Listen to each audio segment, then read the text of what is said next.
मी एवढी का खुश आहे आणि कुठे चालले हे मी तुम्हाला सांगतेच. तोपर्यंत हे झाड बघा, ह्याला वरतीपासून खालीपर्यंत एवढी फुलं लागलेत ना, आणि कळ्या पण तेवढ्याच आहेत.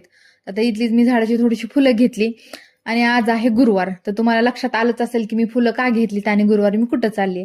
मम्मीचं आवरून वगैरे झालं होतं आणि आम्ही चाललो होतो श्री स्वामी समर्थांच्या आरतीला.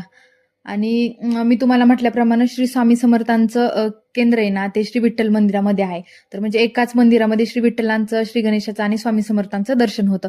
इथं मम्मीनी श्री गणेशांची, विठ्ठल रुक्मिणीची पूजा करून घेतली होती, दिवा वगैरे लावला होता. आणि आज जरा गर्दी कमीच होती, त्यामुळे निवांत शांत दर्शन झालं. इथं मी श्री गणेशांची पूजा केली, श्री विठ्ठलांचं, रुक्मिणीचं दर्शन वगैरे घेतलं. आणि तुम्हाला माहितीये का, जेव्हा आपण श्री स्वामी समर्थांच्या केंद्रात येतो दर्शनासाठी म्हणा, आरतीसाठी, तेव्हा एक आपल्याला वेगळी शांतता किंवा ती प्रसन्नता अनुभवायला मिळते. तुम्हाला तसं कधी अनुभवता आलंय का, किंवा तुम्ही तसं अनुभवलंय का? मला कमेंटमध्ये नक्की सांगा. आणि एवढ्या लेडीज वगैरे असतात आरतीला. आणि त्याच्यानंतर इथं माझ्या साईडला बसलेल्या ह्या काकू आहेत ना, तर ह्या 3-4 किलोमीटर वस्तीवरून चालत येतात. त्यांना श्री स्वामी समर्थांच्या सेवेचा भाग आहे आणि त्या 1-1.5 तास आधी येऊन सगळी पूजेची तयारी वगैरे करतात.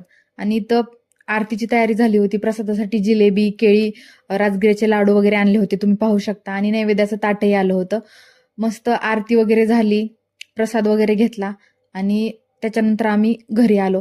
आता आरतीला गेल्यानंतर, जायच्या आधी, आरतीवरून आल्यावर पण म्हणजे पूर्ण तो दिवस म्हणा, आठवडा म्हणा, एवढं प्रसन्न वाटतं ना. चला भेटू नंतरच्या व्हिडिओमध्ये. श्री स्वामी समर्थ.